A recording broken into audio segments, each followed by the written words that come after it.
বম্বে মুম্বাইতে গিয়েছে আসামের মুখ্যমন্ত্রী ডক্টর হিমন্ত বিশ্ব শর্মা। সাক্ষাৎ করছে, কথা বলছে ইন্ডাস্ট্রিয়াল লিডার্স তাদের সাথে আলোচনা করছে। কিন্তু তাদেরকে বলছে, আপনারা বাংলাদেশিদেরকে, যারা অবৈধ বাংলাদেশি তাদেরকে যে কম দাম দিয়ে কাজে লাগাবেন, হায়ার করবেন তাদেরকে, সেইটা করবেন না।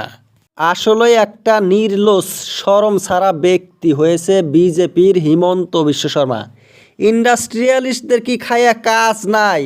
তারা বাংলাদেশিদেরকে, অবৈধ বাংলাদেশিদেরকে ডাকবে কাজ করতে। ভারতেই অনেক কাজের লোক, বেকার লোক রয়েছে, কাজের জন্য ভেউ ভেউ করে ঘুরছে। ইন্ডাস্ট্রিজদের মধ্যেও ভ্যাকেন্সি নাই, খালি নাই, তারা বলে বিদেশি বাংলাদেশিদেরকে ডাকবে। আর কিসের কম দাম বেশি দাম? একটা কোম্পানিতে যারা কাজ করে তারা যে দেশেরই হোক, নেপালেরই হোক, পাকিস্তানেরই হোক আর বাংলাদেশের হোক, একই দাম পায় ভারতের লোকেরা যারা পায়। আমি কাজ করেছি গোয়া, চেন্নাই, কলকাতাতে, সেইখানে দেখেছি সব একই দামে, কোনো আলাদা দাম দেয় না বাংলাদেশিদেরকে বা অন্য কাউকে। অনেক নেপালের লোক ভারতে কাজ করে, ভুটান থেকেও একটা দুটা বের হবে, কিন্তু হাজারে একটা বাংলাদেশি থাকতেও পারে।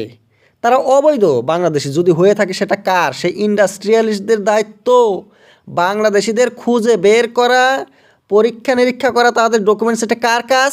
এটা কি ইন্ডাস্ট্রির কাজ? এটা হলো সরকারের কাজ, বিএসএফের কাজ। বিএসএফরা ঢুকতেই বা দেবে কেন? আর মোদি সরকার ঘুষ নেওয়া কেন বন্ধ করে না? এই যে ঘুষ নিয়ে নিয়ে মিথ্যা ডকুমেন্ট চালু করছে সরকারি কর্মচারীরা, সেটা তো বন্ধ করতে হবে।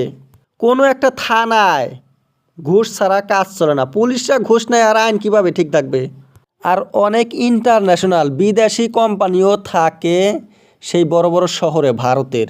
এই ইন্টারন্যাশনাল কোম্পানিদের কাছে বাংলাদেশি কি আর পাকিস্তানি কি, তারা তো ওগুলি হিন্দু মুসলমান দেখে না। তাদের কাজের দরকার, তারা কাজ করাবে, যারা দিয়ে ইচ্ছা তারাই উচিত টাকা দেবে, সবাইকে সমান টাকা দেবে।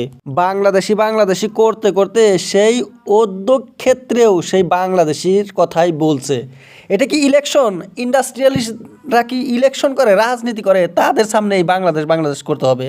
বড় বড় মানুষের সাথে দেখা করে, সেটা ভালো মুখ্যমন্ত্রী, কিন্তু তাদের কাছ থেকে তো কিছু শিখার প্রয়োজন আছে। খালি তো নিজে শিখাইলেই হবে না, কান চোখ খোলা রাখতে হবে। খালি তো মুখটা ব্যবহার করলেই চলবে না। কোন জায়গায় কোন কথা বলতে হবে সেইটাও মুখ্যমন্ত্রী হিমন্ত বিশ্ব শর্মা জানে না।